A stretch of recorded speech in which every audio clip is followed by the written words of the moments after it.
Good afternoon. Thank you for joining us on this splendid Montana afternoon. It's great to see some of you coming inside on such a beautiful day.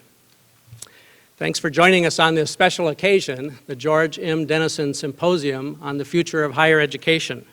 My name is Royce Engstrom. I have the pleasure of serving as the Provost and Vice President for Academic Affairs here at the University of Montana. It is indeed a rare occasion in higher education when we're able to celebrate a 20-year presidency of a single institution. That opportunity gives us reason not only to celebrate, but to spend time reflecting upon the future role of higher education in our state and in our nation and in our world. The demands and expectations on our colleges and universities are different in many significant ways than they were when President Dennison began his work here in 1990.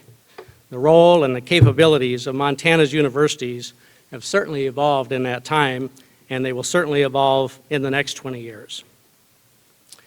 The idea for today's symposium came from a discussion with Regents professors.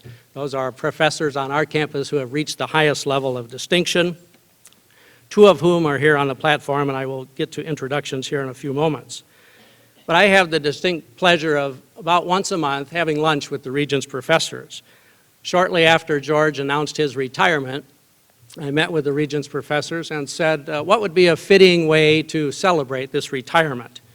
And the Regents professors said, well, of course, it has to be an academic event, something focusing on a scholarly endeavor that is important to President Dennison, something that he is especially knowledgeable about.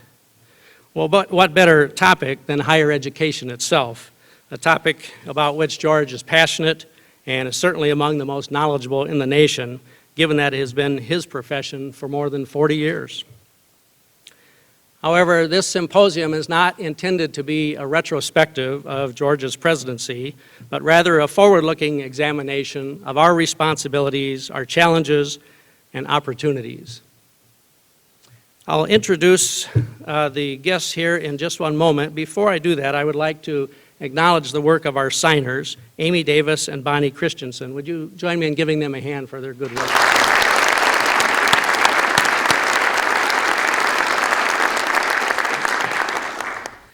So we have an illustrious group on the stage today, and I'm appreciative of their enthusiastic and immediate response to our invitation to join us. It's our good fortune to have every one of them bringing their wisdom and their perspective forward on this occasion. I'll introduce each of them, and then I'll say just a word about our format that we'll use this afternoon. So I'll begin with our honoree, who really needs no introduction, but I'm going to give him a brief one anyway. As most of you know, George came to UM for the second time in 1990 to become our president. His first time at the university was as a student, when he earned his bachelor's and his master's degrees in history here, after getting his start in higher education over at Miles Community College. He studied at the University of Washington, obtaining his PhD in history in 1967. His career took him to the University of Arkansas, Colorado State University, and Western Michigan University before returning to UM. His legacy as president is going to be immense. Let me just highlight a few of the things that he will be remembered for. Transforming the university into a serious graduate research institution with a national reputation. The merging of 4 campuses in western Montana into a single university unit. Bringing international education and service learning to the university and helping to lead those efforts at the national level. Growing the faculty in size, diversity, and quality. Overseeing the growth of nationally competitive Grizzly athletics, dramatically upgrading the campus's physical facilities, most importantly of all, insisting upon the highest level of excellence and quality in every aspect of the university. He has been joined in his work these last 20 years, and certainly before that, by his wife, Jane Dennison, who has been just as much a part of this institution. So at this time, I would like both Jane and George to stand and receive our recognition.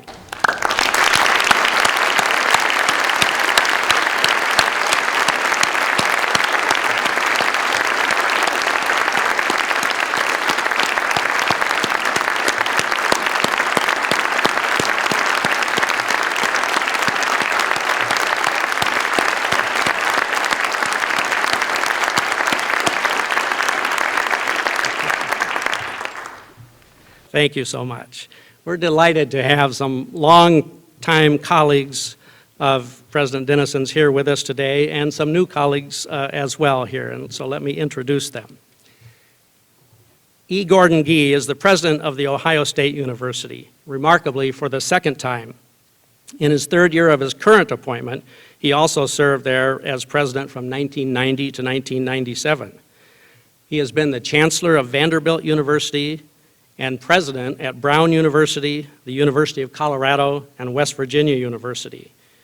He has connections to the western United States, being born and raised in Vernal, Utah, receiving his undergraduate degree in history from the University of Utah. He received his JD and his EDD degrees from Columbia University. He spent time as a staff assistant to the U.S. Supreme Court and worked for Chief Justice Warren Burger. And he was telling us some remarkable stories about that work when we were having lunch a few minutes ago. President Gee is among the most highly regarded university presidents in this nation, and we are so fortunate to have him with us today. Please welcome President Gordon Gee. Gordon, please stand, please.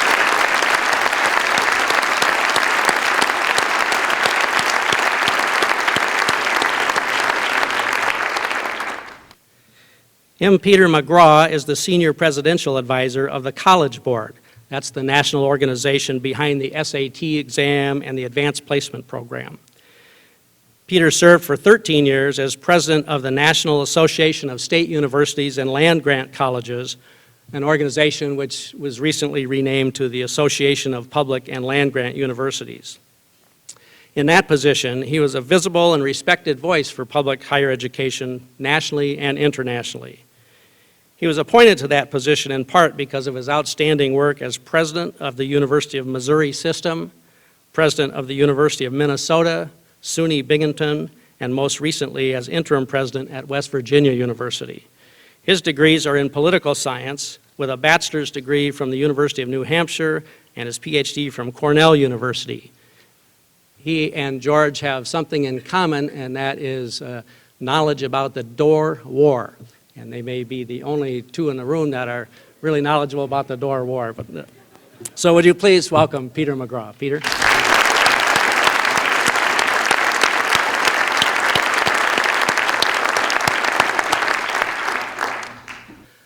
On my left, Sheila Stearns is familiar to all of us as the Commissioner of Higher Education for the Montana University System. She's been leading the system since 2003, working to improve access to Montana citizens and increase the accountability and public trust in Montana public higher education. She was a vice president at this institution and then was chancellor at University of Montana Western and then president of Wayne State College in Nebraska before returning to take the position as commissioner. She and her husband Hal, who is I think somewhere in the room, are regulars at all kinds of events here at the University of Montana. Sheila has been a wonderful colleague in advancing the mission of this university and all of the other universities in the state. Please welcome Sheila Stearns.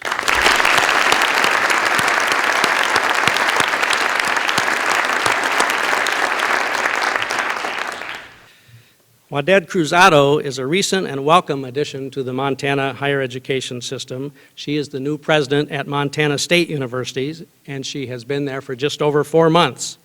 She came to us from New Mexico State University, where she served as interim president, provost, and executive vice president, and dean of the College of Arts and Sciences.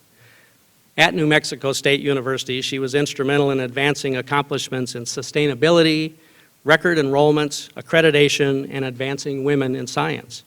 Her own background is in linguistics, and she received her education in Puerto Rico. It is a delight to have Waded here with us in Montana and here today. Waded.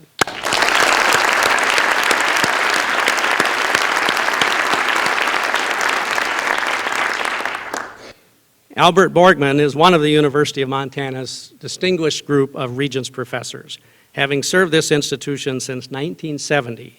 He is a professor in the Department of Philosophy, where he teaches and conducts scholarship in the philosophy of society and culture, with particular emphasis on the role of technology.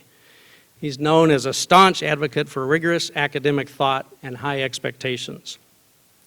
Professor Borgman has published a wide range of influential books and articles, He has a MA in literature from the University of Illinois and a PhD in philosophy from the University of Munich. Albert, thank you for being here today.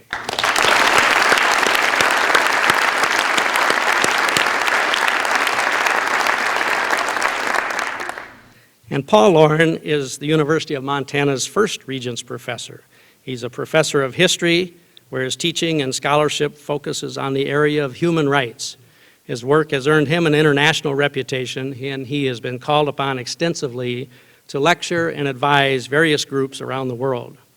Recently, he has become a featured lecturer for the Teaching Company, producing a marvelous series of accessible lectures on the rights of man, great thinkers and great movements. Professor Lauren was the founding director for the Maureen and Mike Mansfield Center on this campus. His own education is focused, of course, in history, with degrees from Washington State University and Stanford University. Please welcome Paul Lauren.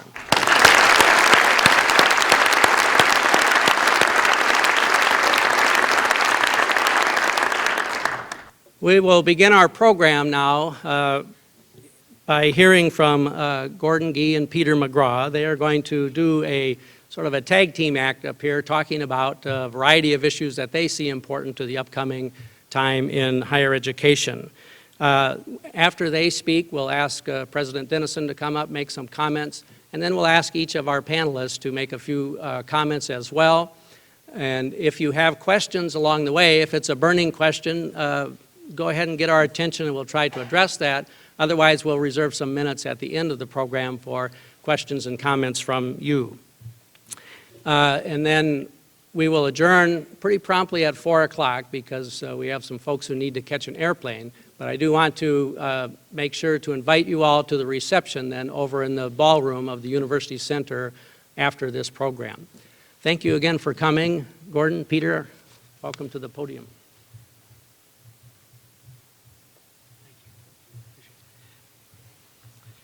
Good afternoon, ladies and gentlemen. Is this on? Okay, great. I'm sorry, you wouldn't have missed much anyway, but I am... I sure hope you're on, Gordon. I'm delighted to be here with all of you. Let me just say a couple of things. First of all, Dr. McGraw and I are very, very close friends, so if you hear us engaging in rather casual conversation, we have had these conversations for low on 30 years in a variety of venues, and it's a real privilege, I think, for the two of us to be here. I can assure you that we did this both for our great respect for Dr. Dennison, for this institution, and the opportunity we had to talk about higher education, something that we spend a great deal of time thinking about, but more importantly, something that we spend a great deal of time doing. And I just want to comment on Dr. Dennison. I've known him for many, many, many, many years. That's many. And I first knew George when I was president of the University of Colorado, and he was at Colorado State University. We did a number of things there together, good things. We both left, and that went to hell in a handbasket. But I've always been reminded about George, and I see this again here with him. George looks like a university president, unlike the two of us. But you know, my idea of university president was always a tall, gray-haired, gravelly voice, very distinguished-looking person, and of course I'm very disappointed every morning when I look in the mirror. But I am reminded of this, George, because I thought I was looking out on that great oval. You call it the oval. And I'm reminded that when I came back to Ohio State the second time, as you heard, George has been a university president and has been able to hold a job at one institution. I've had 4 jobs while you've been here, and I escaped each time. But I came back to Ohio State. I started my job just when the freshmen were coming onto campus, and I was walking across the great oval of the Ohio State University, and as you know, Ohio State is a very large institution with some 63,000 students, and so I saw these 2 young freshmen walking along, and they were doing this wonderful thing, just chatting and talking with each other, and all of a sudden one of them looked at me, and her face lit up. She recognized me. I thought, how wonderful.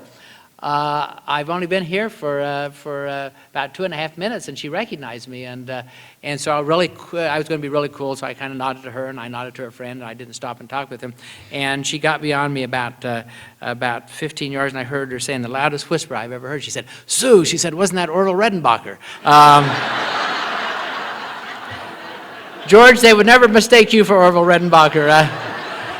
I shouldn't do this, but this is much more fun than talking about serious things anyway. And besides, Peter will get to the serious things. I was telling the story today that I was in the O'Hare airport not long ago, and I'm running through the airport. This woman stops me, grabs hold of my arm, she says, "I want your autograph." I said, "Well, how wonderful." And so I sat down, wrote my autograph, so I signed E. Gordon Gee, and she looked at it, she said, "Gordon Gee," and she said, "Who in hell's sake are you? I thought you were Lou Holtz." So, anyway, we have serious business, but we want you to know, even in Montana, that it's great to be here. And I do admire this institution. I watched it from afar, and I think that I think the opportunity for us to be here. And what Peter and I are going to do, we have a series of questions that we have worked out together, and we're going to go back and forth. And the first question that we've kind of asked each other is, what has been the changed environment for higher education since 1990, since George assumed the presidency at the University of Montana? And my comment is the fact that the world is upside down. For many years, our higher education has been in a very privileged position in many ways, although one would not necessarily see it from our state funding. When I became president of Ohio State the first time around, about 30% of our funding came from the state of Ohio. It's now about 13%. Our budget is $5 billion, so you can tell that I did a wonderful job of advocating for the university. But nonetheless, it was a fairly regular way that we dealt with universities. We would have faculty, we'd have staff, we'd have the knowledge base, we would be in the world of ideas. But as you know, we're now in a very, very fast-forward world, and I think that the changes are paramount. I just was mentioning this morning. I Twitter now. I'm on Twitter and I tweet. I guess that's what they call it. And I tweeted all of the people following me, and we had a flash mob at the Ohio Union the other day, which is now the number one YouTube video, and so the way that you can communicate, but also the way that the world has changed in terms of knowledge being driven. I would say that we have extraordinary challenges, but extraordinary opportunities. I would just add this last point, and that is the fact that I think that, given the economic crisis that we have faced over the last several years, that this may be the greatest opportunity for leadership of universities in this country. Not only the leadership of universities in order to change themselves in order to lead, but also the opportunity for universities in a very discreet way to take a leadership role in which obviously the political forces and others are not taking that leadership role. Mr. President? Before I start, Gordon, it's okay for you to make comments that George really does look like a president and that you don't, but speak for yourself, okay, in terms of me. And by the way, I don't tweet and I don't Twitter, and I will leave the planet never having done a PowerPoint presentation, but I like a mic. And one more comment. I am here for the same reason that Gordon is here. My personal respect for the incredibly great work that George and Jane have done for this university, my respect for the University of Montana. It is an honor to be here. And if you want to learn, and it's not a bore, if you want to learn about the Dorr War, you come and talk to George and myself. Now,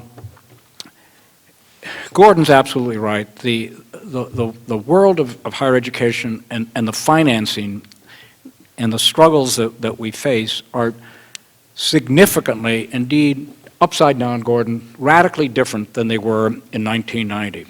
And this is a very smart and sophisticated audience, and you already know this, but just to emphasize the point, the amount of support that is invested in our public universities, and that's my passion, and I'm certainly not against the private universities, they're important, they have a role, but the action's really with the public sector and the public universities.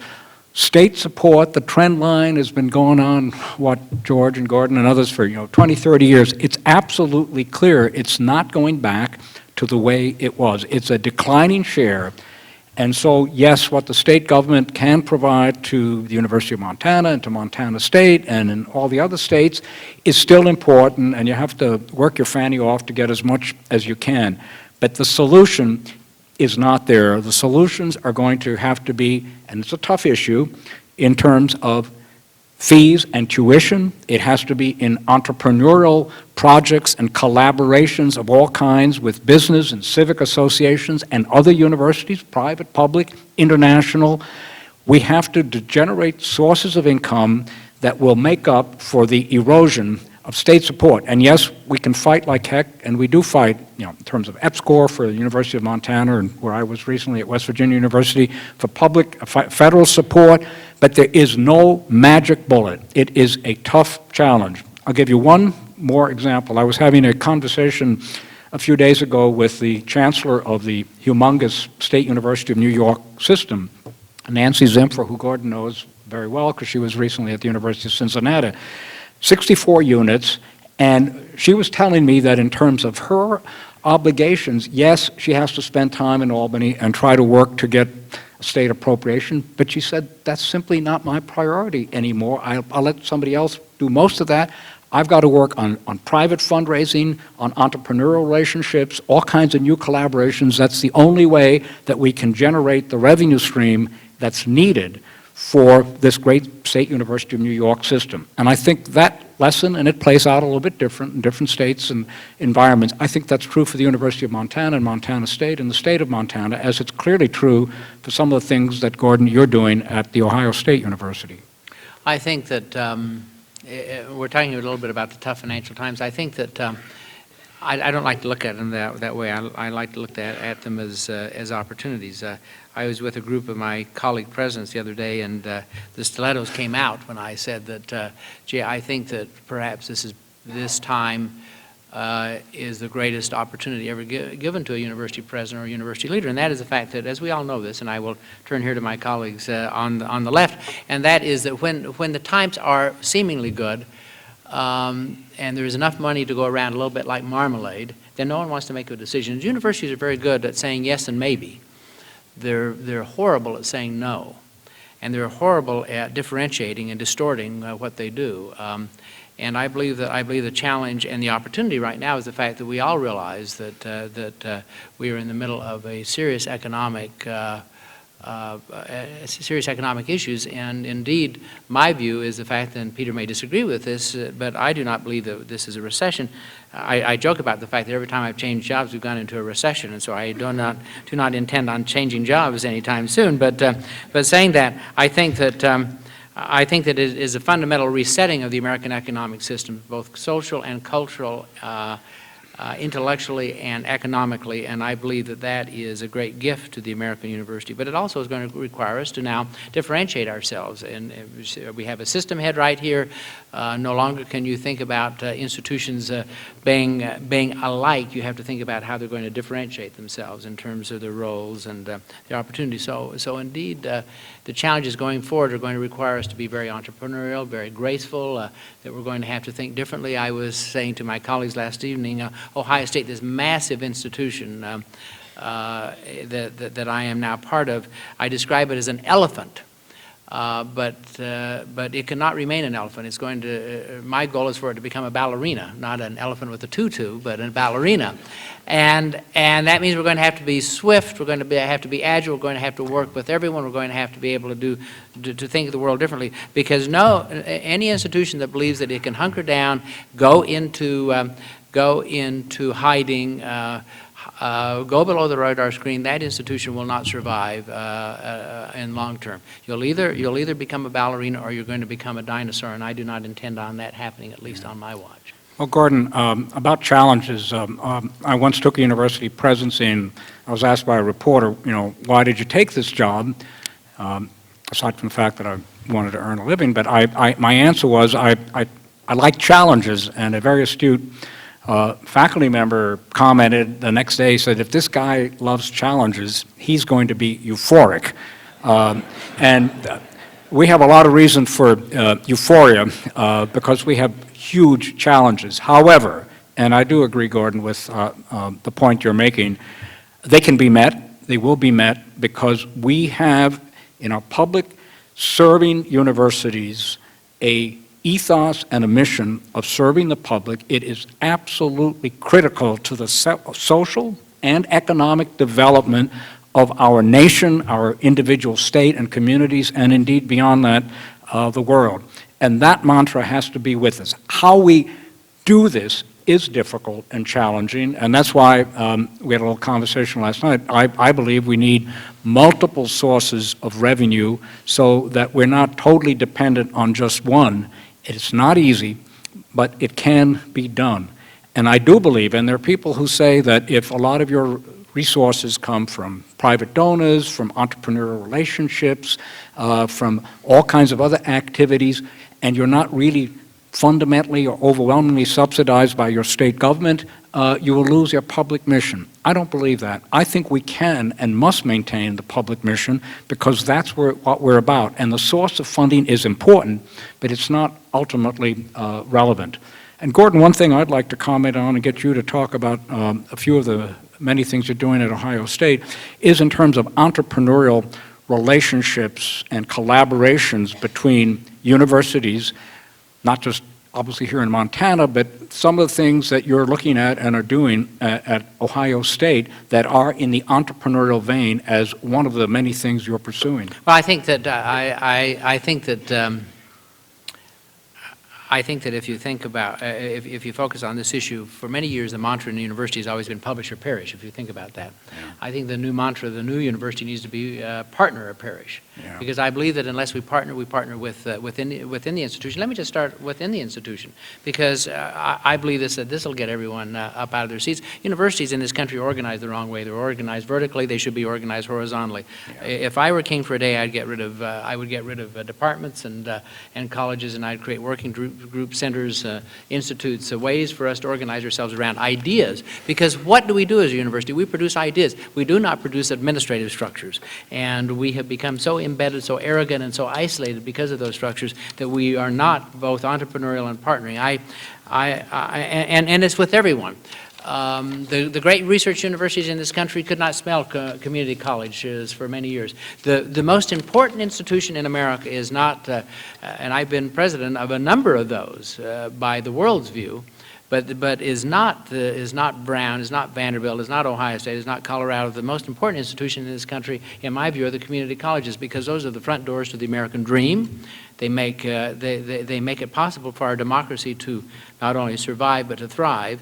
And universities who are not aggressively functioning in relationship to their community colleges will surely not be doing what they should be doing. And also with business and industry, for so many years my colleagues would say, you can't do this because business will tell you what to do, or industry will tell you what to do. Well, you know, universities have a way to protect themselves, but more importantly, we can no longer go it alone in terms of sustaining our research agenda and our idea generation.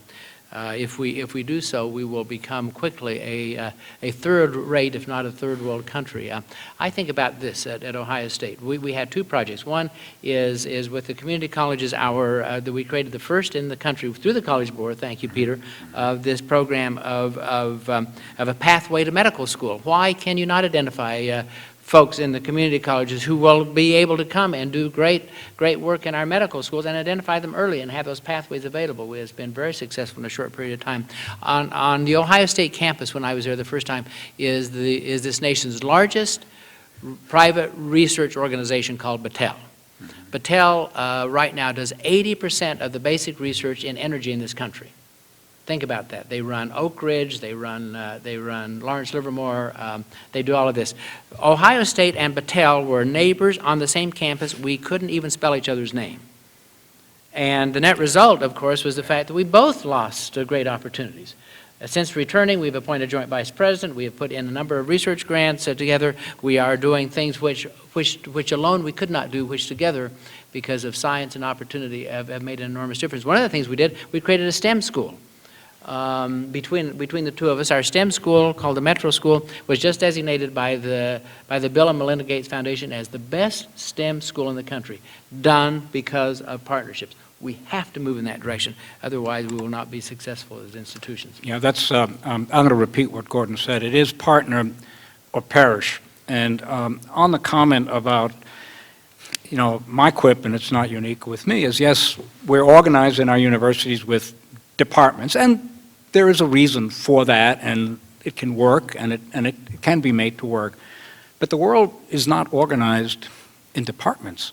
there are issues and problems and challenges like crime and poverty and energy and racial misunderstandings, indeed tensions and wars and conflict and illness and terrorism, and you can go on and on. The world has problems and opportunities and challenges. And I think that one of the critical responsibilities of professors and faculty and deans and provost types and university president types is to work on making sure that our structures, which are not the way we would probably design them if we were starting from scratch, and that's not an option, have to be multi and interdisciplinary. I can remember a long time ago when I was even younger than I am now at Brown University, Gordon, and there was a professor who was an incredibly brilliant professor. I don't remember what his discipline was. Maybe he was a physicist, but he got to be a generalist, and he cared about education and philosophy and history and everything else.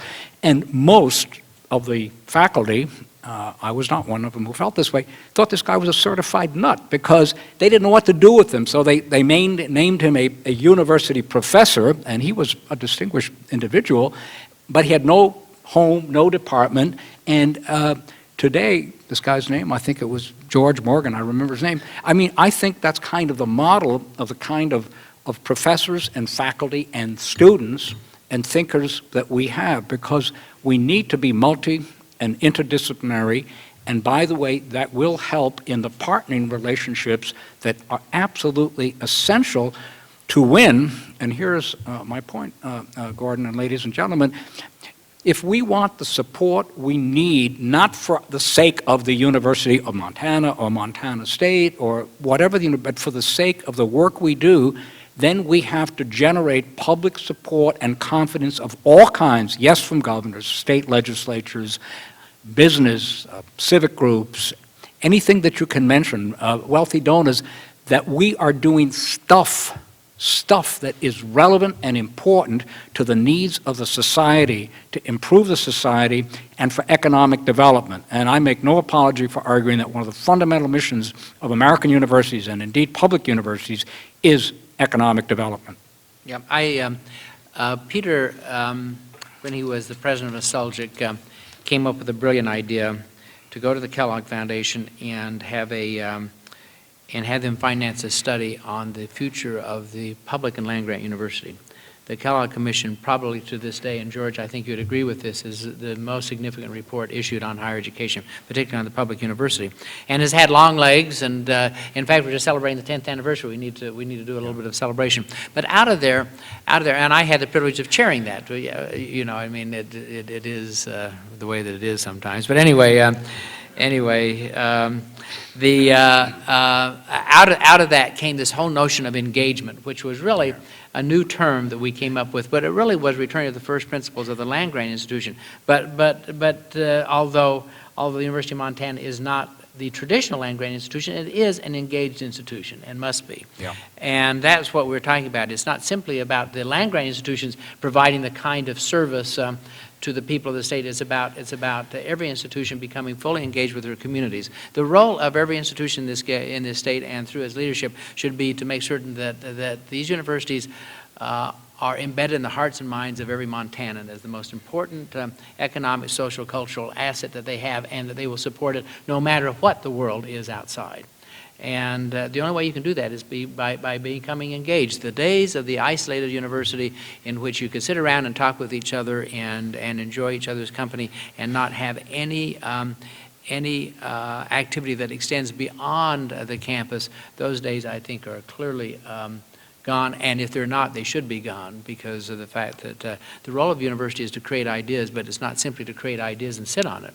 The role is now to change the world through those ideas. Yeah, absolutely. And just to make one further comment on the concept of the reality of the engaged institution, the engaged university, and it doesn't matter whether it's a land grant or a great state university such as University of Montana, engagement is partnership. It's not we smart, brilliant people from the university are here to tell you what you need and what you need to do and how to do it.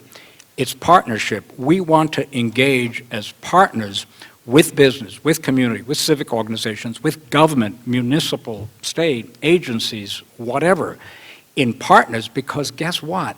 Maybe we can learn, and indeed we will learn from you, as well as maybe we have something useful to offer to you that will help us all. That's the concept of real engagement and real partnership.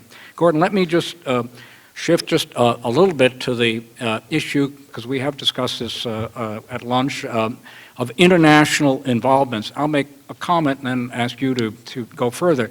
In my view, a university that is not internationally engaged and internationally involved in all kinds of partners, and it's got to set priorities, can't do everything. It's not a university if it's not internationally engaged. We are in a totally globalized environment, whether one likes that term or not. That's the reality. And a university, it doesn't matter where it is, has to be internationally involved in ways that are appropriate to its mission and its core strengths. And I wonder if you'd comment on some of the thoughts you have on this, because I know you're a big passionate on it as I am. Yeah, I've stated since coming back to Ohio State that I've had two desires. One is requiring every student who comes to the university to have a passport, and starting in August, every freshman coming to the institution, in order to be able to register, will have to have a passport.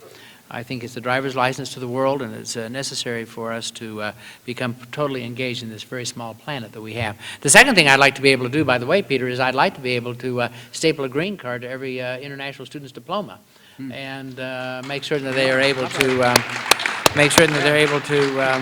last time I got anyone clapping anything I said was when I told the people of Brown. Keep going, you may get another one. Yeah, when I told the people of Brown I was leaving. But anyway, the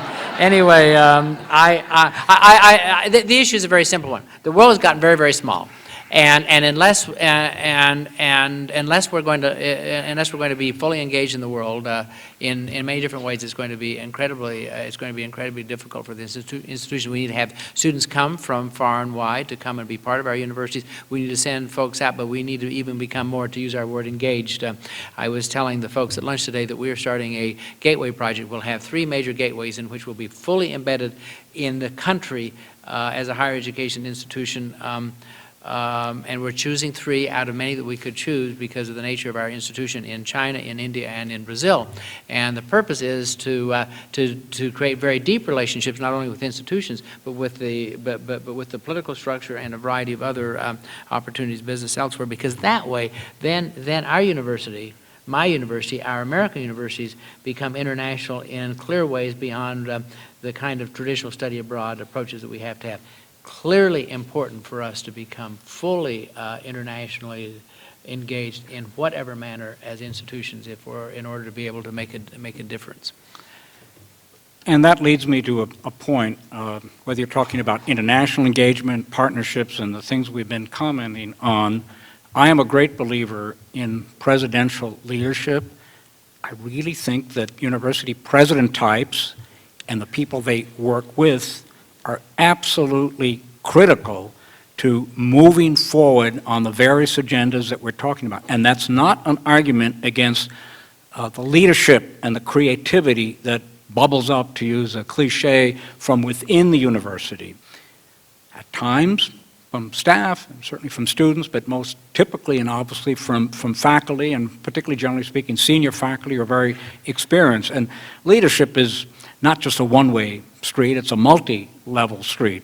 But leadership is critical, and the job of a university president is to lead and put out things and make tough decisions, and you get criticized.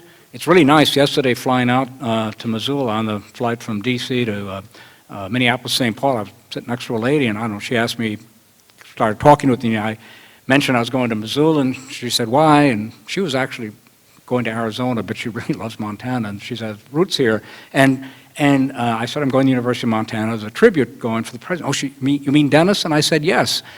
She said, he was a great president. And George, she was a student even before you came here. So that's really, really important, obviously. The point is, and I think I know something about the biz, and it is a biz, a university president who doesn't do anything gets criticized, and rightly so. a university president who takes on tough challenges, maybe prudently, but takes them on and makes decisions, guess what?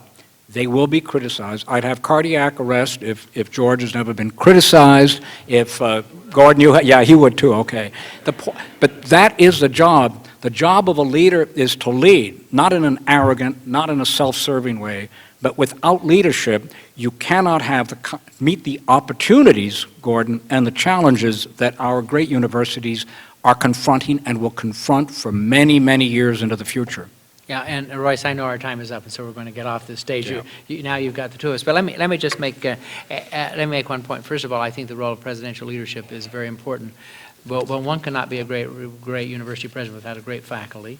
One cannot be a great university president without great students, without that kind of unique mixture. You know, I get asked every once in a while, why don't you run the university like a business? And I say, yeah, we could run it like General Motors or like Eastern Airlines or a variety of other places. Universities are unique institutions in which there is a partnership, and there has to be a partnership. The greatness of the leadership of a university president is to understand the greatness of those with whom he works. I think the second thing, though, that I'd love to have had a chance more to talk about, maybe we will before the end of the day, and that is the leadership of the university. And that is in this time of small-minded discourse that is occurring in this nation, in a time in which we do not talk to each other, we only yell at each other, in which we are flummoxed from the left and from the right. The one important role of the great American university is going to be the safe place in which common discourse over common values, in which there are uncommon issues, will be dealt with. This is where we ought to be talking about immigration reform, where we ought to be talking about health reform. And in these hallowed walls will be the solutions. It will not occur from the outside, and we ought to talk about that again. Yeah, I'm just going to make a quick comment on it. I absolutely, totally agree. I just also say that the old line about, physician heal thyself also applies. It bothers the hell out of me, frankly, when our universities, which ought to be promoting civil discourse and serious debate and understanding, themselves at times are extraordinarily intolerant when, ultra-conservative speakers and people come and they can't speak and they get shouted down. We don't send a good message when we don't make sure that everybody has a right to speak and the audience has a right to listen and to have dialogue. And we need to foster civil discourse, and I think we can, and we need to make sure that we're practicing it ourselves.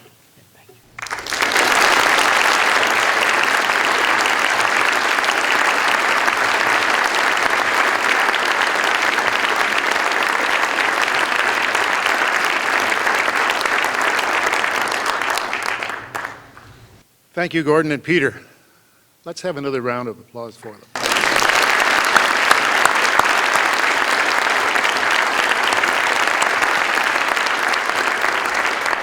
I want to thank all of you for coming this afternoon. This is not something you needed to do, but I think in light of the comment that you just heard, it probably is something that you were well advised to consider doing, because it's this kind of discourse that's going to make a difference over the long term. We're talking today about the future of higher education.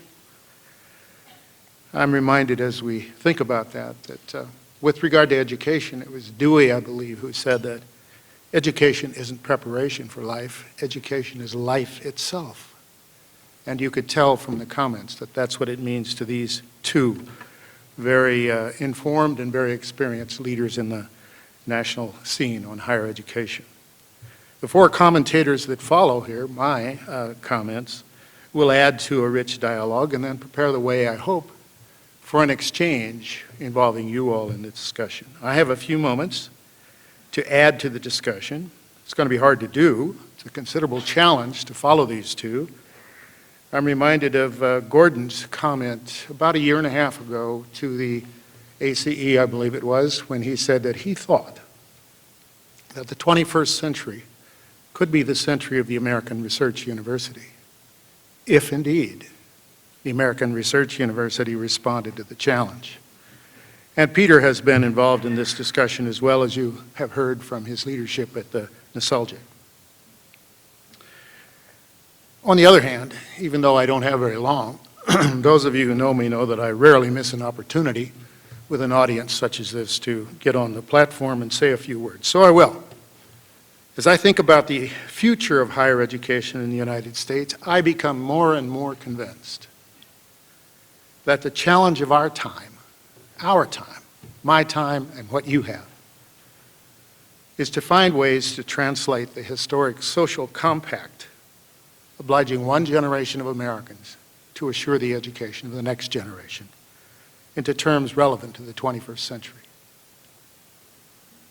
The most recent statistics and studies that I've seen indicate that this passing generation now will probably be the first in the history of the country, at least since it became a country, less well educated than its parents.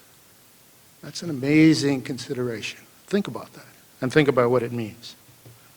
And to echo again some of the comments that Peter and Gordon made, Bob Brunick's president of the University of Minnesota talks about what he calls the new normal, the conditions that will apply and within which higher education will have to operate over the course of the next 10, 20 years. And one doesn't need to recite all of the data about the crucial importance of a robust system of higher education in order to assure the quality of life in our communities that we want to have. But we frankly aren't going to return to the good old days. So maybe it's interdisciplinarity, maybe it's a number of new approaches such as that, which are going to be critical to allow us to go forward. The pressures undoubtedly are going to intensify and increase for what's called accountability, and for us to add value while educating more and more Americans.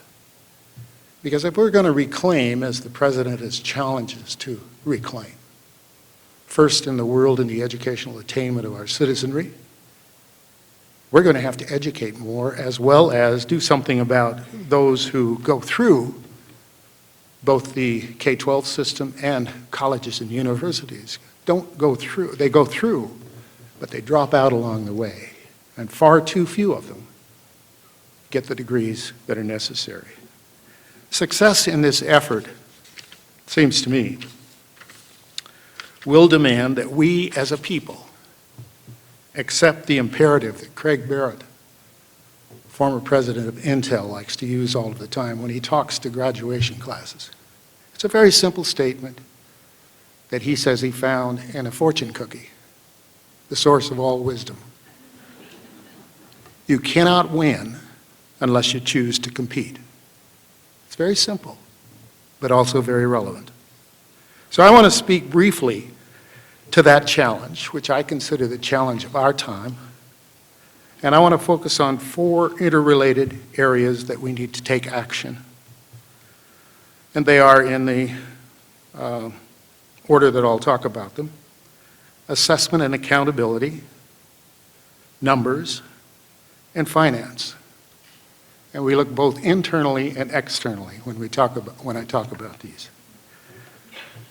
I think anyone who has been in higher education very long, and maybe K-12 for that matter, will understand that assessment and accountability are reverse sides of the same coin. We either do well what we're doing and persuade us and pay attention to what we're doing, or we won't be fully accountable for the resources that are made available to us. We in higher education, I would be the first to admit, have been very slow to really accept the imperative need for assessment. And I don't mean grading the students in your classes. I mean agreeing about what it means to be educated and really doing the assessment that's necessary to say that when they leave us, they do have those skills and insights that are necessary for success in the 21st century, in the increasingly globalized 21st century that you already heard about. And if we don't do that, why should we expect that we can be accountable to those people or those policymakers who have to provide the resources that we will use?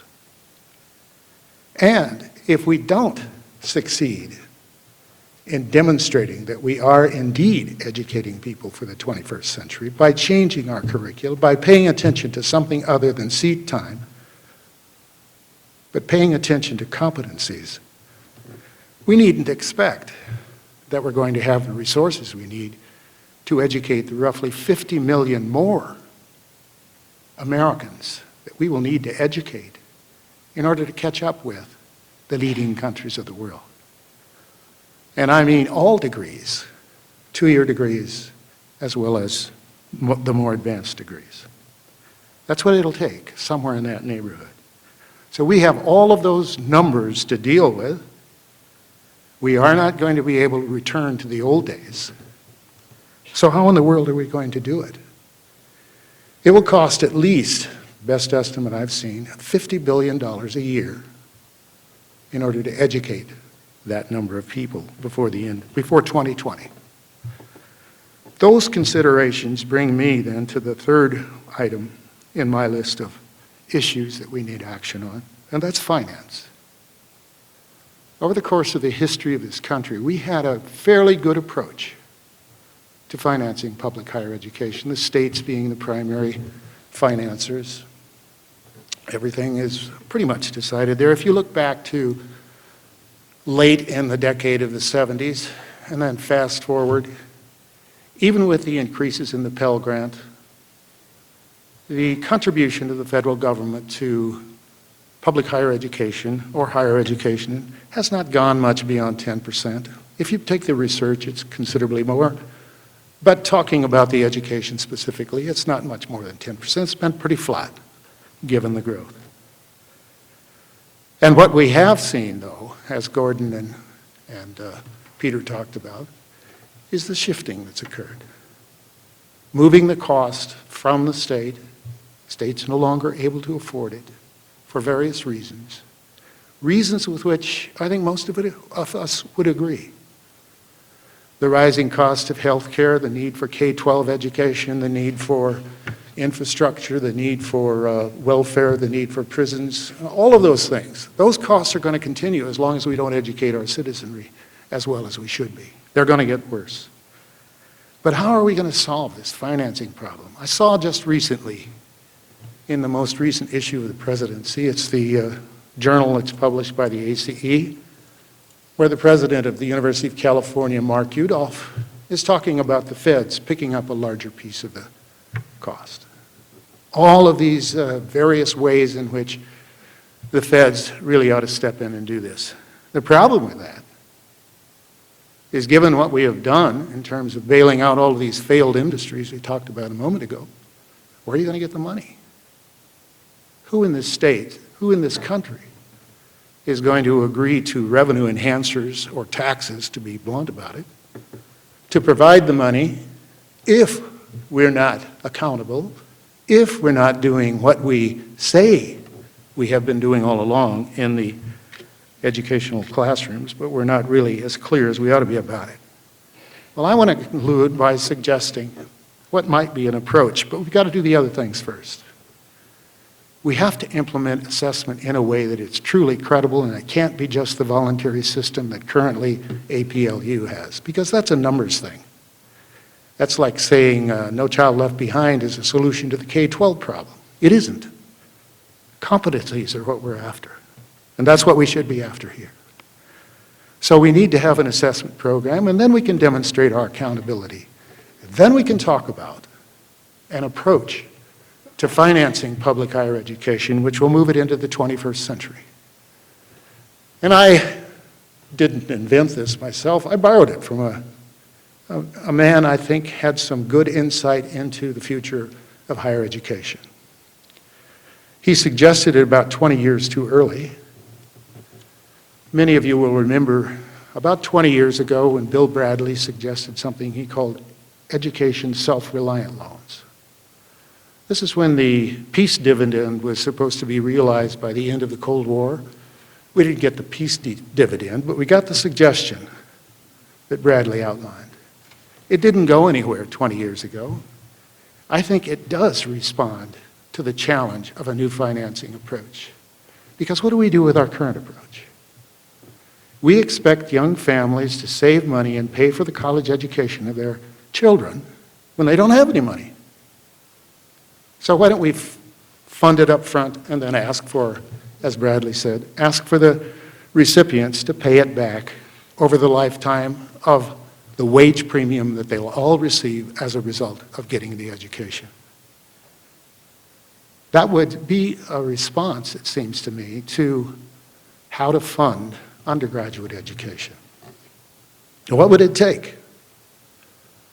Well, it depends on what you think it would cost to educate a student, but let's say it's about $100,000 for every American under 35 to get a degree of some kind. That's probably an account of 300 to 400 billion, a minor amount in view of what we've given away in the last 2 years. And this has a guaranteed return. A guaranteed return. All you have to do is look, those of you from Montana, look at the results of the study we did recently of the impact of the University of Montana on the economy of Montana. It generates $441 million per year in additional income that wouldn't be there if it wasn't for the university. And that's after subtracting out all of the investments in the university by the state of Montana or by the residents of the state who come here and give us tuition. Take that all out. It generates that.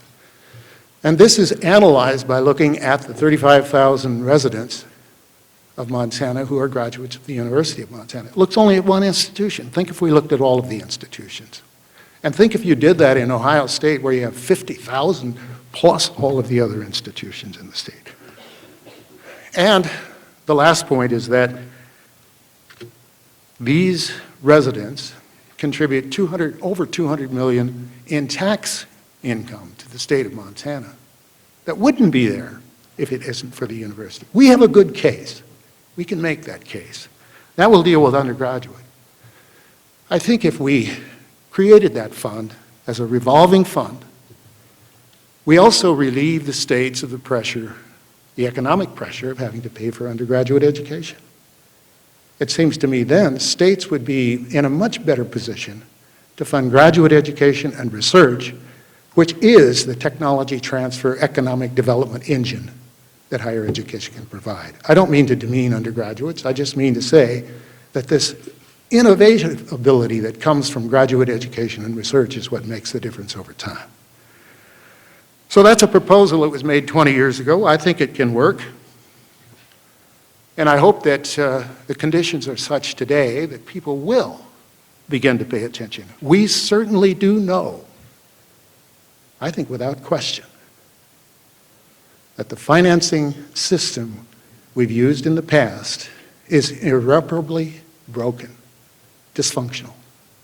We need a solution. Here is one idea. Let's try it. And I think if we try something like that, it will enable our society to translate that old social compact into terms that are relevant to the 21st century and allow us as well to do as Parrott thought we would. That is, we cannot win unless we choose to compete. And I hope you'll join me in trying to compete. Thank you very much.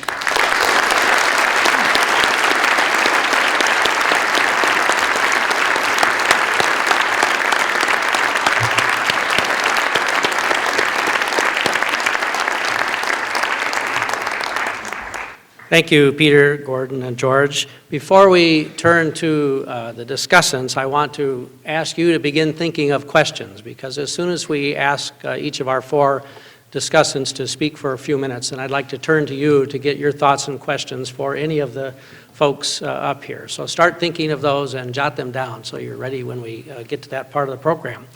So now, Commissioner Stearns, would you please lead us off? Thank you very much, Provost Engstrom.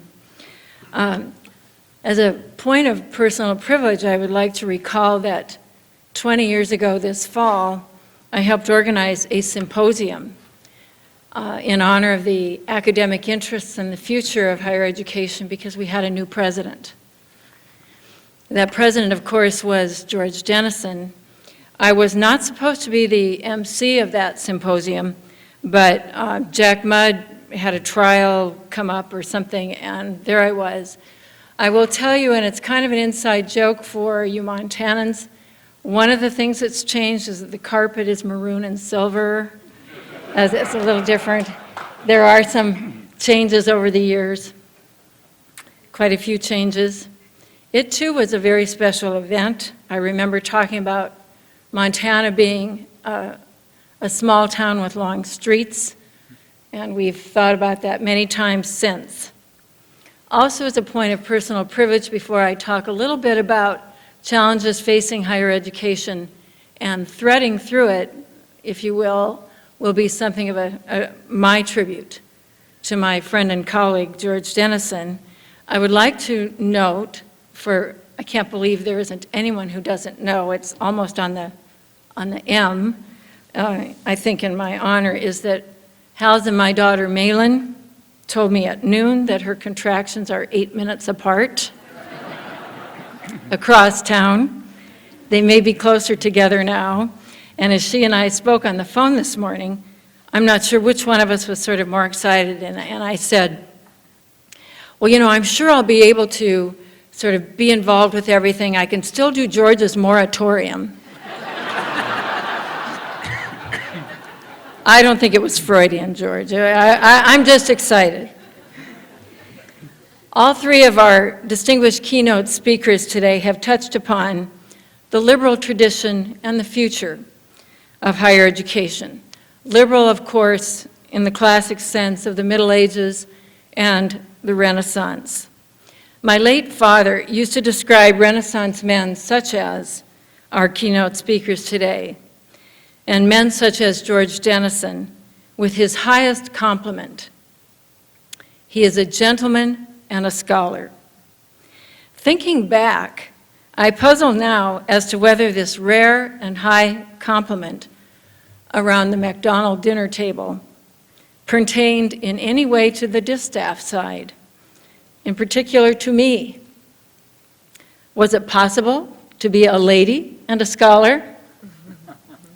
And here sits Dr. Waded Cruzado, spectacular addition to Montana higher education, president of Montana State University.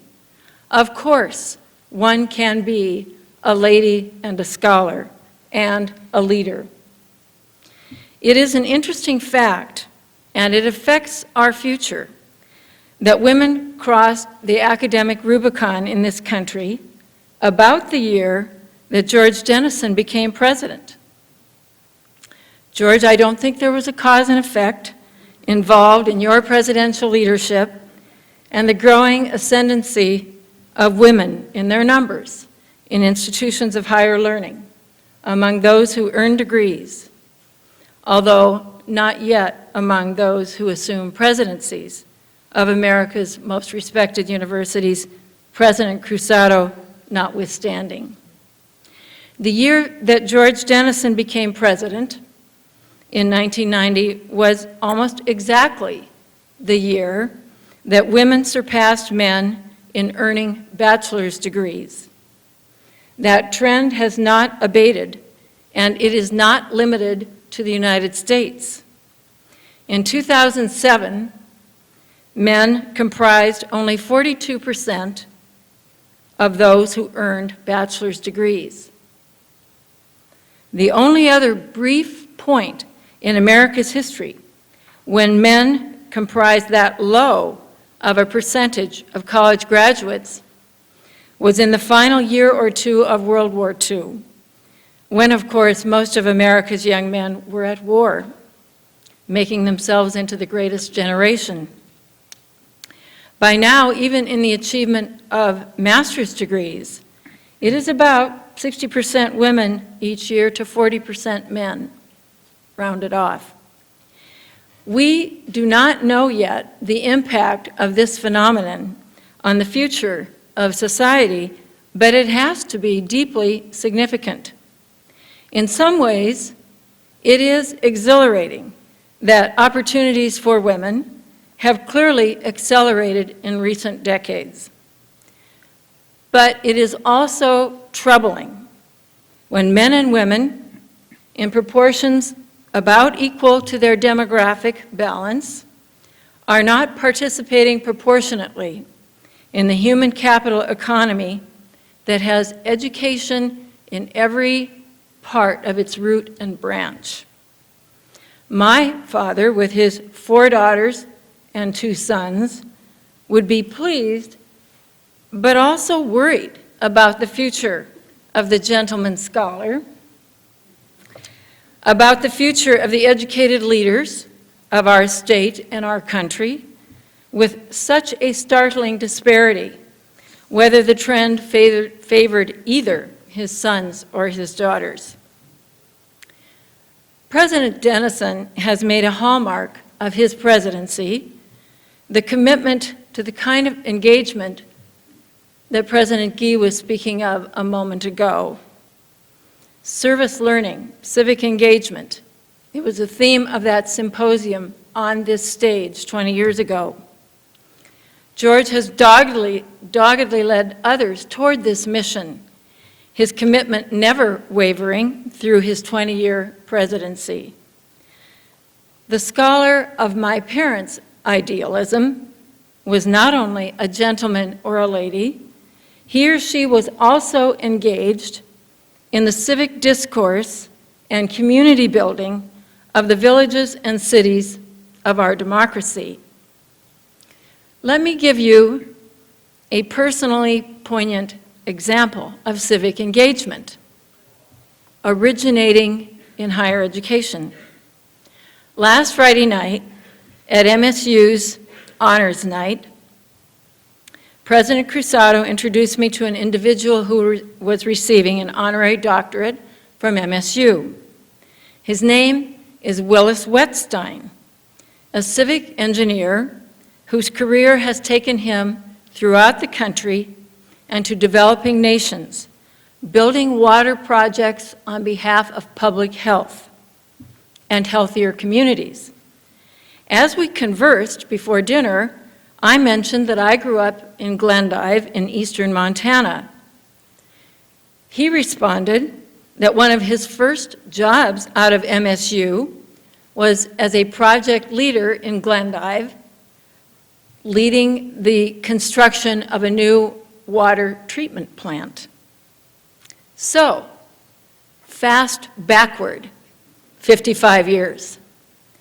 One of the searing memories of my childhood was my parents' outrage that their fellow Glendive citizens had voted down a bond issue for a new water treatment plant, even knowing that polio was endemic at the time and that one of America's most serious hepatitis outbreaks in the 1950s was in the little town of Glendive, Montana, and that it could be traced to a contaminated water supply.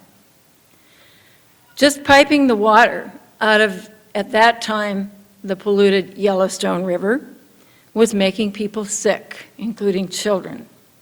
So the other night, I told Mr. Wetstein, the now internationally respected MSU civic engineer, how my mother ran for the city council for that cause alone in about 1955, and was instrumental in the passage of the bond issue that resulted in the flow of fresh, clean water from our faucets. Mr. Wetstein said he loved Glendive so much, his 2 years there, that he almost stayed there. It's probably good that he went on to other endeavors. And this does relate to civic engagement, service learning, and higher education. Because my mother, as well as my father, were University of Minnesota graduates. Dr. McGraw, who served there as president for 10 years. They loved their alma mater, and they were empowered by it. Dr. Guy, they were loyal to the Big Ten, in theory. I even learned most of the Big Ten fight songs growing up. But the rivalry with Ohio State was on their mind each fall, as various enemies marched toward the Rose Bowl. Enemies with puzzling names to a small child, names such as Buckeyes, Wolverines, Badgers, and Boilermakers. Nothing as goofy, Peter, though, as Golden Gophers. We were all big fans of college athletics, and we are to this day. I juxtapose these thoughts with my parents' commitment to civic engagement because I think it is no accident that they absorbed a great deal of their sense of responsibility from their liberal education in a truly fine university that was full of intellectual ferment at the time, with classmates at Minnesota such as Hubert Humphrey and Eric Severide. Intellectual ferment. Is it a phrase still characteristic of the zeitgeist of our university or most universities? As Pell Institute scholar Tom Mortensen said recently about the phrase social justice, it is possibly and sadly anachronistic in many colleges. President Dennison has always understood that civic engagement, intellectual ferment, social justice, and leadership have to be part of a college education worthy of our democracy. I touched for a moment on intercollegiate athletics. I heard it might be mentioned today. Apparently, only me. But you won't be surprised to know that my parents admired coaches such as Joe Paterno, a gentleman and a scholar. As an administrator in higher education, I, as I'm sure others, have watched with dismay various presidencies rise and fall based on the demeanor of a head coach who, like some of our banks, is too big to fail. Indiana University and a brave president named Miles Brand come to mind. Dr. Brand did the right thing and did it well in Indiana, don't get me wrong. But my advice to new presidents is that if a coach shows signs of being a jerk, then we should not care who he or she is. If they are Woody Hayes or Bobby Knight, the president has to nip that in the bud. We should have as coaches and student success advisors only those who share our commitment to being kind people with inquiring minds interested in solving the world's problems. My final point for this symposium is that higher education has become far too dependent on the income of a child's family. This is a 21st century challenge. I believe it is a national scandal that a gifted student from a poor family is far less likely to earn a college degree than a low-achieving high school student from an affluent family. Some universities have given more than lip service to changing that within their admissions and financial aid policies. President Dennison's invention of MPACT in 2006 is a good example of his commitment to admission for worthy students regardless of income level. MPACT stands for Montana Partnering for Affordable College Tuition. He came up with this long before Montana's statewide college affordability plan. It was a typical, original, creative George Dennison initiative. It was the right thing to think up and to carry it out over the great concerns of his number crunchers. I conclude by saying it is a privilege to join a panel such as this in honor of a career such as that of President Dennison. He has been my colleague and friend for all of the past 20 years, and I dare say his like will not be seen again. As my father would have said about a man like George, he is a gentleman and a scholar.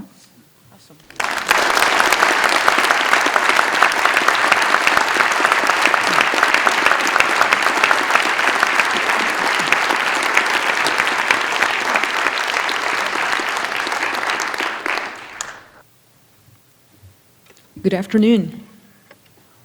What a wonderful honor to be here in this very special moment, celebrating President George Dennison and celebrating higher education in Montana.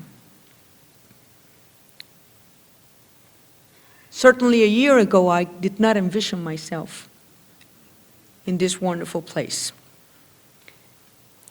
And you know, George, 3,000 years ago, epic literature gave us a wonderful example in the Epic of Gilgamesh that talk about clashes of titans, of big battles. And what they told us is, and this was repeated again and again in every epic poem, that you would have confronted in a battle two monumental arch rivals of imposing characteristics. And they would compete, and they would challenge each other, and in the end, they would not defeat each other, but basically they would agree to collaborate.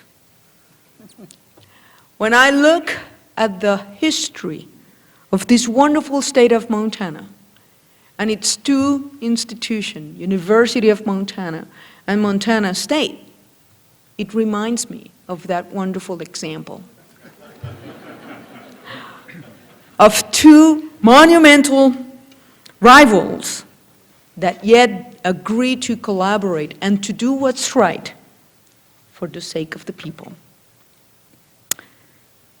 1990 was the year when my colleague, and it's with great trepidation that I say my colleague, President Dennison, started. That was the year when I graduated from my PhD. So, what we are seeing today at the state of Montana is a big rite of passage.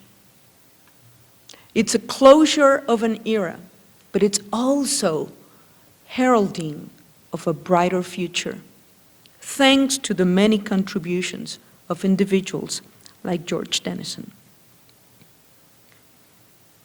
George has been a transformational agent, not only in education in Montana, but his legacy has certainly transcended the walls of this wonderful university, and he has a national presence. In many ways, when I look back, George Dennison, the faculty of University of Montana, collaborating with the faculty of Montana State University and every campus in this wonderful state have built a platform that made my appointment possible, but more importantly, that has contributed to the advancement of so many citizens. And for that, I think that we just need to say, thank you, George Dennison, for your many contributions.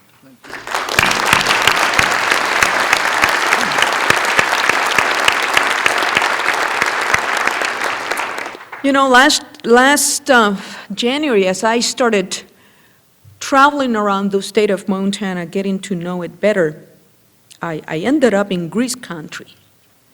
And people wanted to pose some difficult questions about the rivalry between Greece and Bobcats. And I try to explain to people that every day, one of our children, every day a Montanan decide to go to University of Montana or to Montana State University, that's a day when everybody wins. And it was interesting because I happened to be at one of our local companies in Kalispell, and I was walking around the company, and there were banners for Grizzlies and Bobcats. And I was talking to the manager at the end of it, and he said, he translated it in more eloquent ways when he said, there's only one day in the year when we do not root for both universities. So, talking about the future, it's always an invitation to talk about the past as well. You know, universities are wonderful institutions because they are home to dreamers and visionaries, to people who say and say things in new and different ways. And I always have to go back to the history of the establishment of land-grant universities. It was July the 2nd, 1862, when the U.S. Congress had what's perhaps one of the most inspired moments in U.S. history, when, thanks to a congressman from the state of Vermont by the name of Justin Morrill, Congress passed the law that established land-grant universities, that opened one university in each state of the Union for the purpose of educating the sons and daughters of the working class.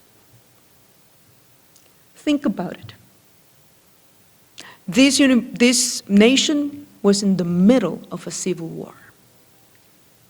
If we talk about challenges today, when we talk about financial tragedies, there is nothing comparable to having brother fighting brother, sister turning against sister. And yet, in that hour, Congress decided not to be limited by its immediate circumstances, but decided to envision a better and brighter future. And that's who we are today. We started as land-grant universities, but actually every public institution shares that same aspiration. That was almost 150 years ago when we started with 50 universities in this state, in this nation. Today, we have 104 universities that carry the name of land-grant universities. Had it not been for the establishment of land-grant universities or public universities, many people in the audience, certainly me, we would not have been able to attend college. I can tell you for one thing, my parents wouldn't have the means to send me to the East Coast or the West Coast to pay for a private university.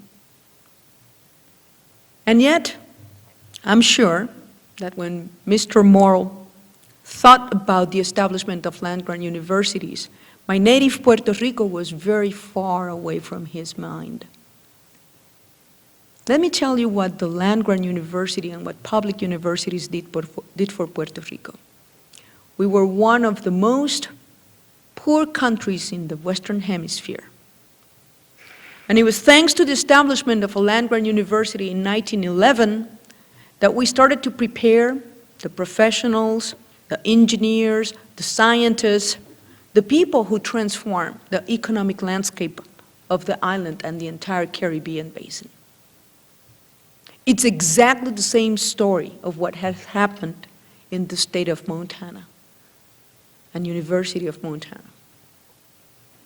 So we just need to ask ourselves when we confront ourselves with this situation, so where do we go from here?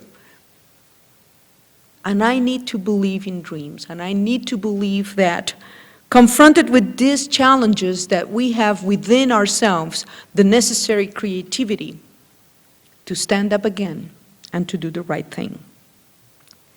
As our panelists said this morning, as we look towards the future, our public universities will be very different. Actually, we can just see it right now. Our students are very different.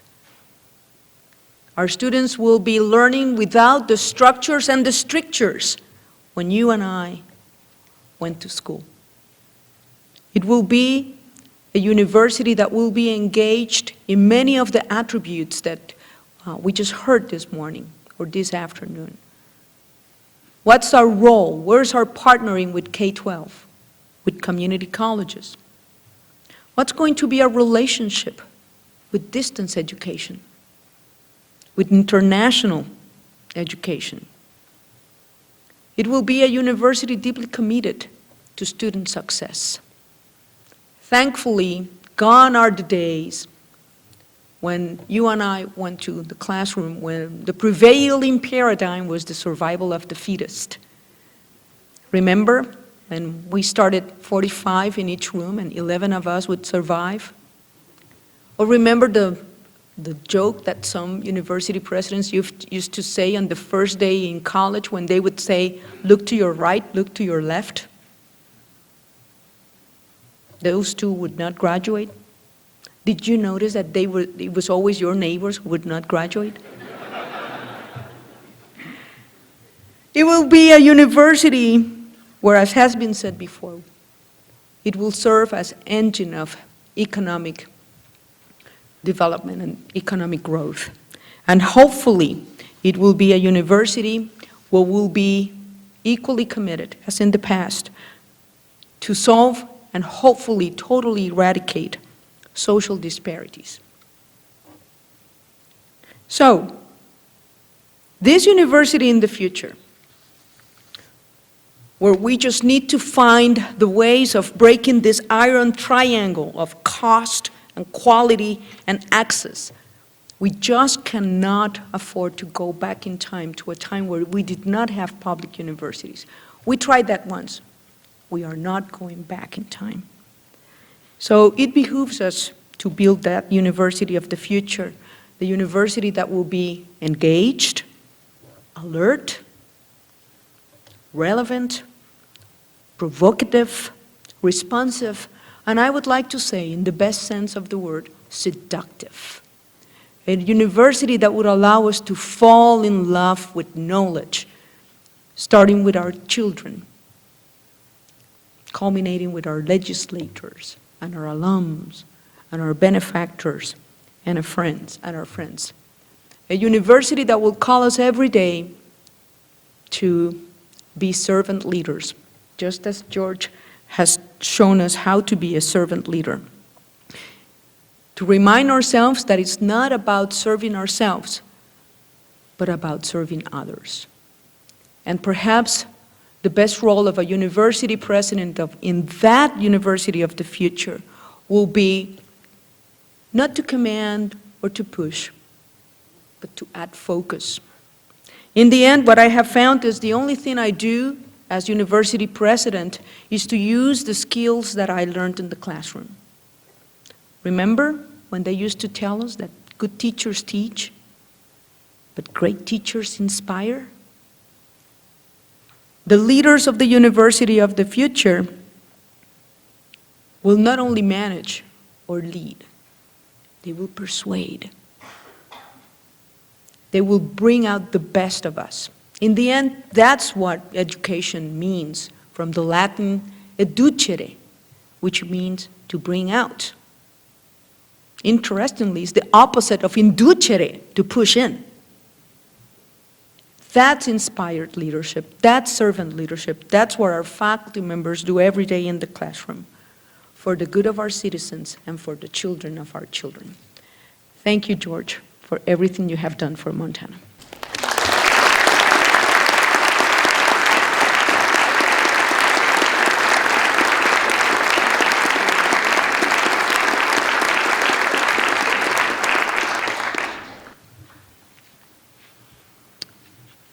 It takes constant energy and ingenuity to keep universities a going concern, and faculty are often ignorant and not always appreciative of the efforts that it takes to keep them a going concern.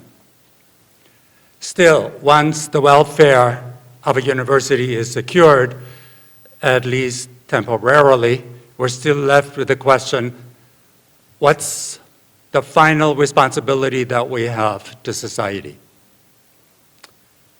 Ours is a decent and prosperous society, and we have reason to be grateful for it being so, and reason to be vigilant that it stays that way.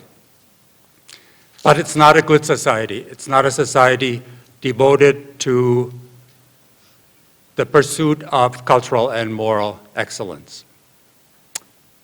The elite here assembled is so devoted, but most Americans are physically unfit, ignorant of the world that they live in, and indifferent to the human misery and the environmental damage around the globe. And that brings me to the university. What is our role in all this? The university teaches means and ends. We educate the lawyers, the doctors, the accountants, the engineers, the teachers, and more, who keep the university and maintain it as a decent and prosperous university. We're doing a good job at that, and we are right in being proud of that achievement. But we also teach ends, those things and practices that constitute the completion and fulfillment of life. Fiction, poetry, music, dancing, jumping, leaping, throwing, playing, sculpting, painting, philosophy, and history. And there is an unfortunate discrepancy between our teaching of means and our teaching of ends. We teach the means confidently and with the encouragement of society, and they deeply inform the lives of society and of the students that we teach.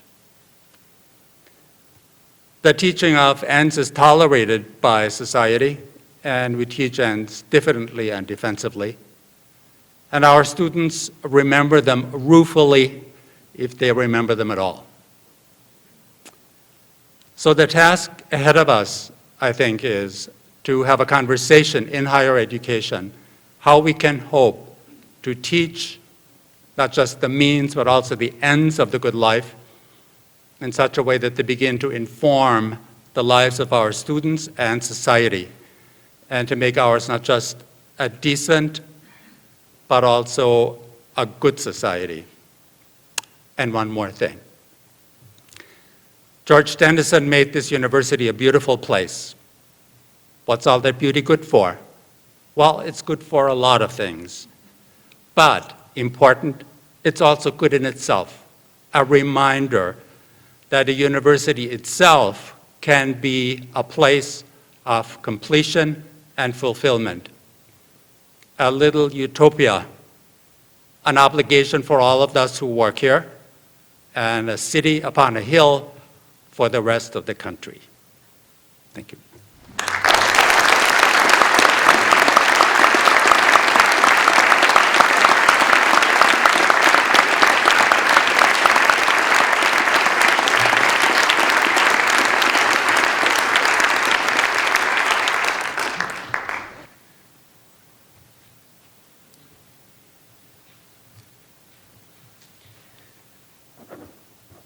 Five years ago, I got on the number 12 bus in the morning on my way down to the University of Montana, as I always do, and I had the occasion to sit with a graduate student from mathematics.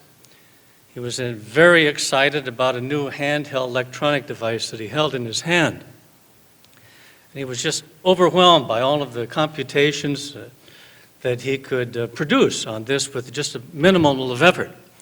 And I tried to share some of his enthusiasm, and he was pleased about that. And he said, geez, I'm so interested that you're so excited about something having to do with mathematics.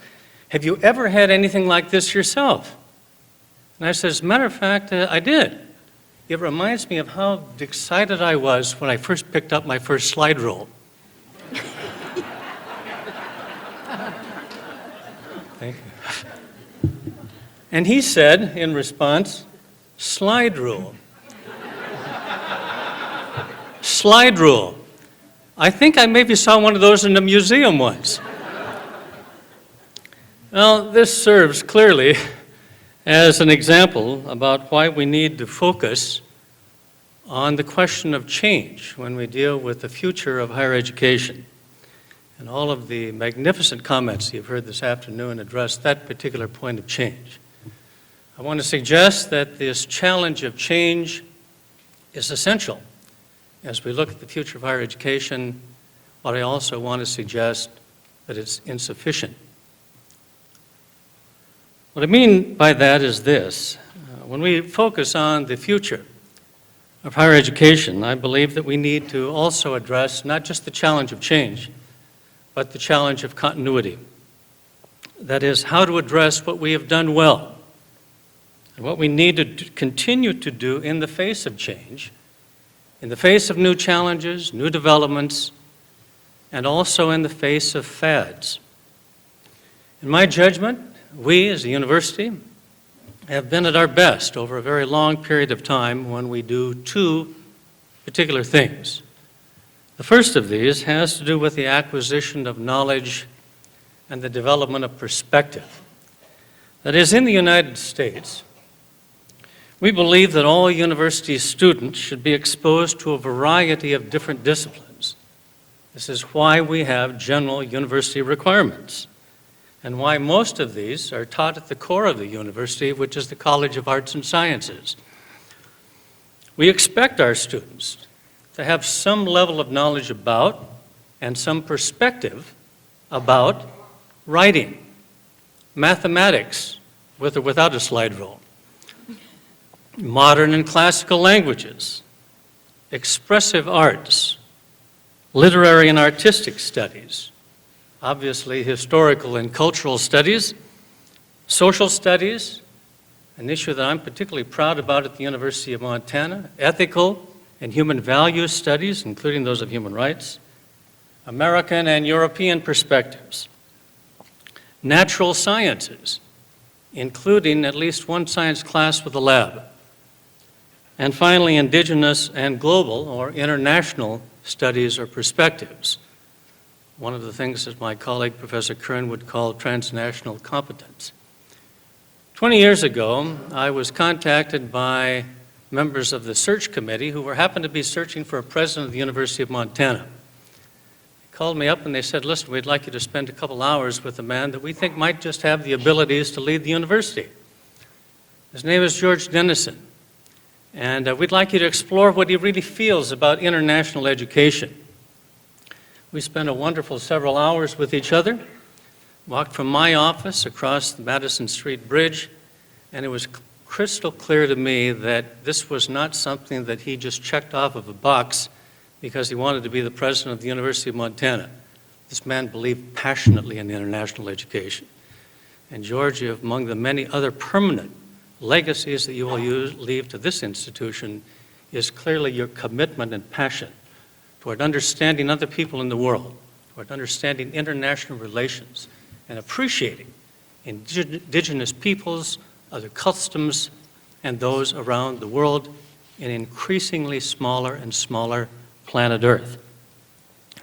The second thing that we historically have done, and have done well, is the development of capacity.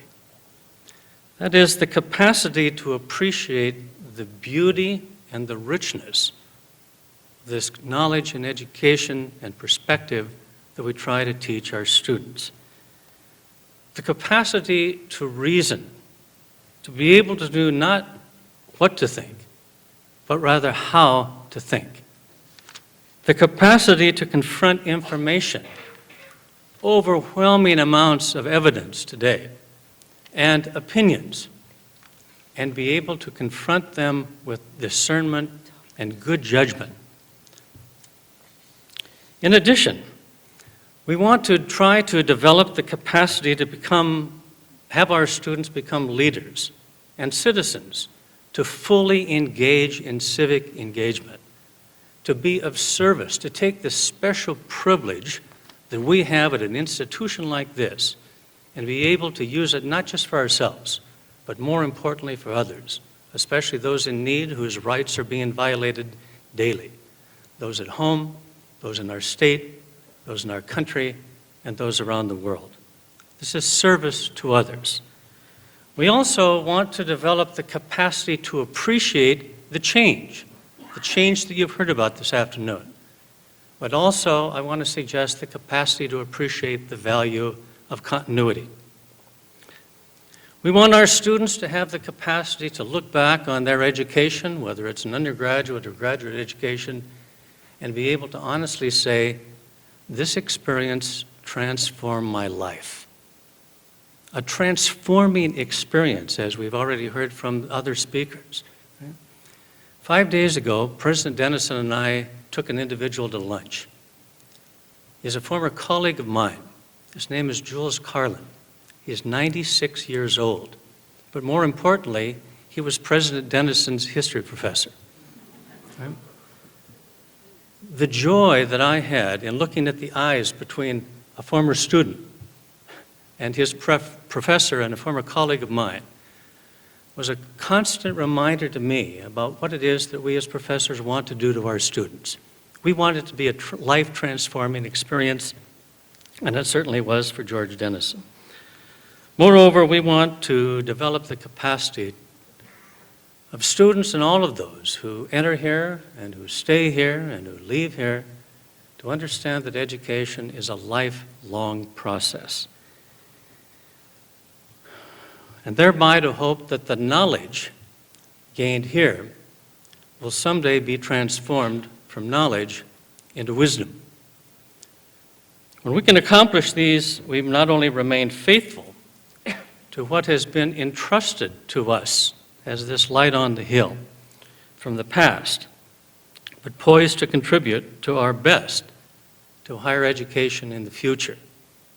And toward this end, George, I'd like to thank you for not only recognizing the past, but also the future that lies ahead for higher education and for the University of Montana.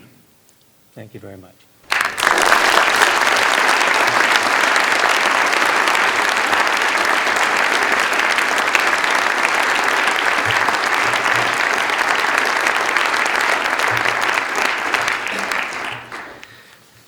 Thank you all a great deal. I've had the pleasure the last 24 hours of spending time with all of the individuals here in a nice, intimate setting in most cases, and it's been just a wonderful experience to be able to exchange ideas and hear the thoughts of people who have thought and spent so much time thinking deeply about the future of higher education. I think we added up last night, among everybody here, there are about 80 years of experience as university president or college president. And I think we totaled up 300 and some years of experience in the business of higher education in one way or another. So it's been a rewarding day and a half. Let's turn now to you and see if there are questions that you'd want to address to anybody here or to everyone here. So let's see what you have out there in the way of questions. And you'll have to wave because I can't see very well. Okay, over here, Professor Wright. I'm a professor of computer science. Higher education is about communication between students and faculty, students and students. And the technology of communication is changing. You only have to look at Facebook and Twitter and mobile phones and smartphones to see that.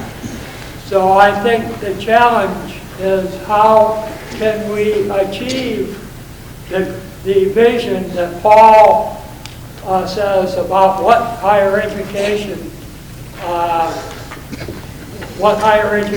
is through improved methods of communication and finding out assessment methods to measure whether that has been done. And at some point or other, this hopefully will lead to an improved productivity of higher education. So I guess that's just a general comment. Okay. Any response to that from our resident Twitterer up here, perhaps? I agree. I agree. Thank you. Chancellor Story. Thank you, Royce. George, if you had 10 more years here, what 2 things or 3 things would you tackle? What would you take on? I only have 10.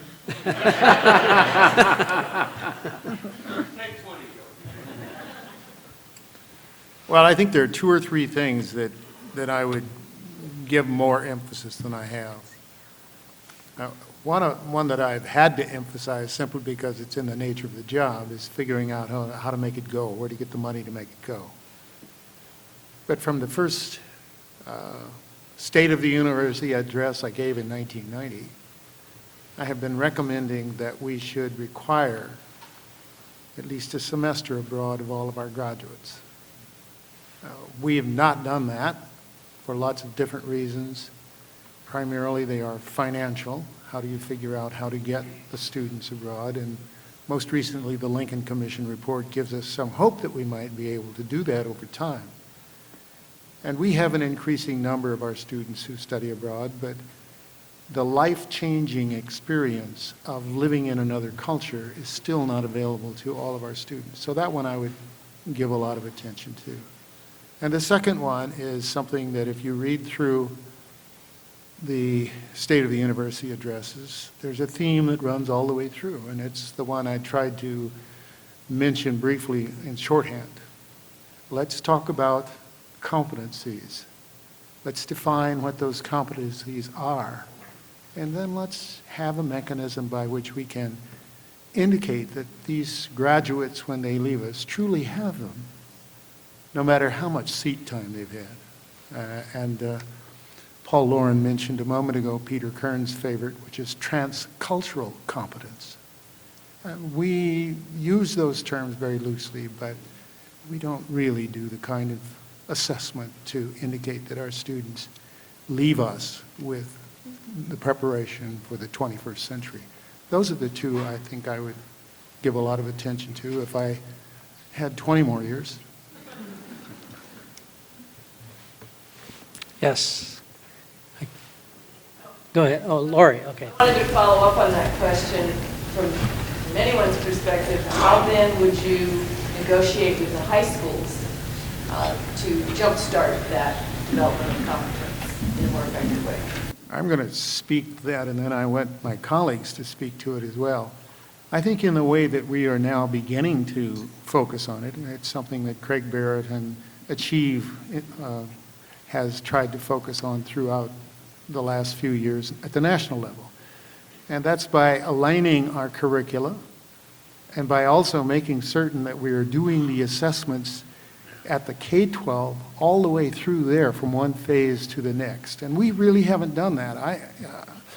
We're now recently engaged in that in the Missoula district, and we're engaged in that across the state. But I don't think as a society we've really come to grips with that. No Child Left Behind is hardly any way in which you can get to that issue, but our superintendent of schools here in the Missoula district makes the point that the transition from the elementary grades to the middle schools to the high school is exactly the same kind of problem we have to confront as we go from high school into the university. And I'm reminded of one salient point about how the universities really have regressed rather than progressed. When the University of Montana was established and the first students came in 1895, 45 of them went to the prep school. 5 went into college and university courses. And until the 1920s, the president of the University of Montana was the inspector of the public high schools. There was a mechanism by which we could keep things aligned. I think it's our fault that we stepped away from that, and it's time we step back to it. I don't think we'll solve the problem until we do. Part of the issue, for me at least, is the fact that we have always thought in this country about there being Berlin walls among our various institutional activities. We think about K through 12, and then we think about undergraduate, and then we think about graduate, and then we think about beyond. The reality in today's world is the fact that it's K through life, and that we have to really structure ourselves to understand that very clearly. And in so doing, I think that we look at a much more integrated approach, I like that term, transintegrative or transcultural. I'm going to steal that term, I can assure you. And I think that's important. The second thing is also, we need to be very careful about these competencies, though, George, and that is the fact that I take a look, for example, at No Child Left Behind. I believe that it has been a tragedy in many ways, because what we have done is we have taught teachers to teach students how to take tests and not how to teach, or not how to learn how to think. And I think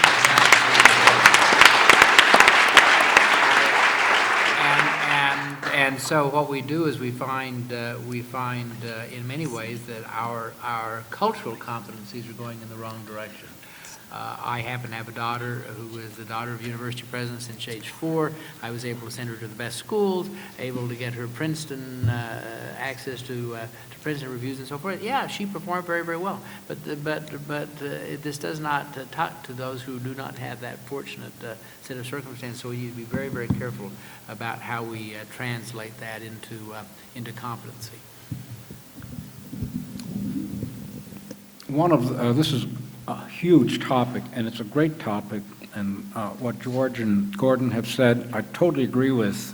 One of the things that's always bugged me, with exceptions, notable exceptions, and at least 2 are sitting to my left right here, most American college and university presidents have never engaged themselves and paid any attention to elementary and secondary education. Many of them wouldn't know the name of the school superintendent in their state, much less even the school superintendent in their area, and we have failed miserably, and we are not aligned in terms of our so-called K-12 curriculums and what's taught with what's done in universities. And my rhetorical comment would be, and I use the term higher education, and it's fine, and I've used it this afternoon, and we all use it. I just wish to hell that we would just stop. Higher education implies as lower education. I wish we would just talk about education for men and women of all ages and circumstances, et cetera, and think about, as Gordon just said, K-L, kindergarten, indeed even pre-birth, but anyway, kindergarten through life. And we ought to just worry about education, and we need to integrate and engage and partner between our universities. And I think that is going on here at the University of Montana, and obviously it's going to go on and is going on, I'm sure, at Montana State. But that is a crying, essential need for our universities. It's all about education, not higher or lower or whatever. It's just about education. That's what we need. Sheila? And as one final comment on this, I think that Montana is really quite blessed. The Superintendent of Public Instruction, Denise Juneau, leading the charge with schools of promise across the state. But Montana's challenges as we try to align the Common Core standards, Denise's group, the group I belong to, are all meeting together more frequently now instead of, different cities, different times of the year, to align the kind of alignment, focus on identification of competencies. Because of the disagreements, Bobby Evans should smile at me about how different is it to be college-ready versus career-ready, or increasingly are those converging? And what it comes down to ultimately relates to something George hinted at, and that is expectations. The expectation that any child from kindergarten on has the entitlement to be a lifelong learner and not sort of shunted off into some future that does not enable them to have the kind of means and ends, reflective education that Dr. Borgman spoke about. I do see, from my vantage point, some real hopeful signs on that horizon. Is there one last question? Peter? I was very happy to hear George mention his first State of the University talk. And I remember that very well. I remember how passionate you were at that time about the idea of having each student at the University of Montana have an international experience. And I'd like to ask a question of President Yi. I was very intrigued by your idea of having everyone have a passport when they come to Ohio State University. And my question is, there's 60-some thousand students at Ohio State. How do you envision them actually using the passport?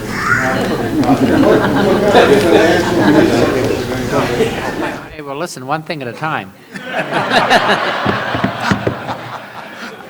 I haven't thought beyond the passport. No, the truth of the matter is that, first of all, I think it's both symbolic and substantive, and I think that that's very important. Secondly of all, we are working very hard on the upside of this to create programs, opportunities, activities in which our students can go abroad in a variety of ways.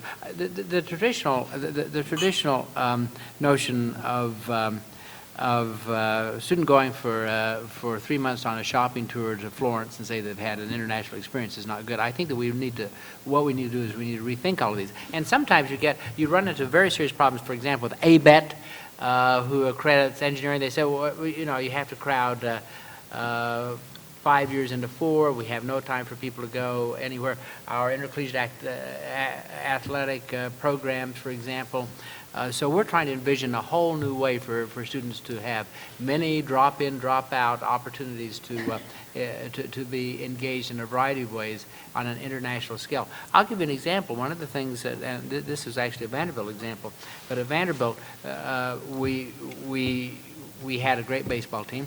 Had our baseball team take a semester worth of course on Cuba, and then they went and played baseball in Cuba. We can do anything if we put our mind to it, and that's the whole point. We need to rethink this nation, the nature of international engagement, and come up with a number of different approaches. The final point is there's not one way to salvation. There are multiple ways, and so we'll figure it out. Great, thanks.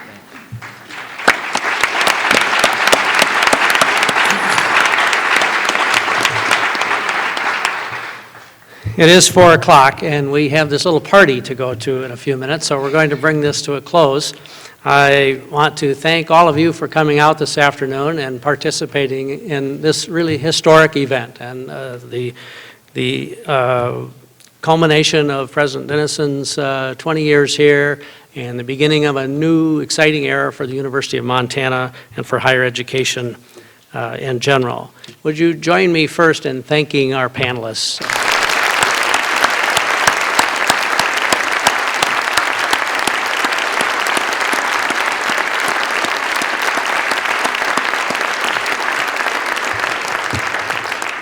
Peter and Gordon, I want to give a special thanks to you for taking the time out of your very hectic schedules to come here and be with us today. It meant a great deal to all of us, and I know it meant a great deal to George. Your enthusiastic response when we first contacted you was just so gratifying. So thank you both for being here.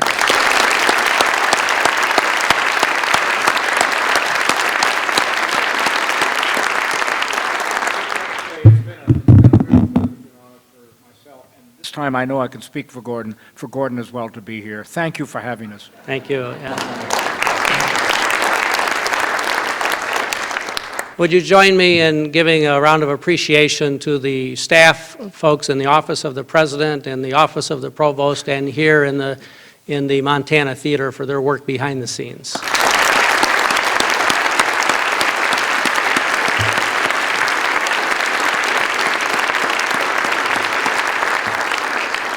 And finally, George, if I could ask you to stand, let's give George Dennison one last round of applause here.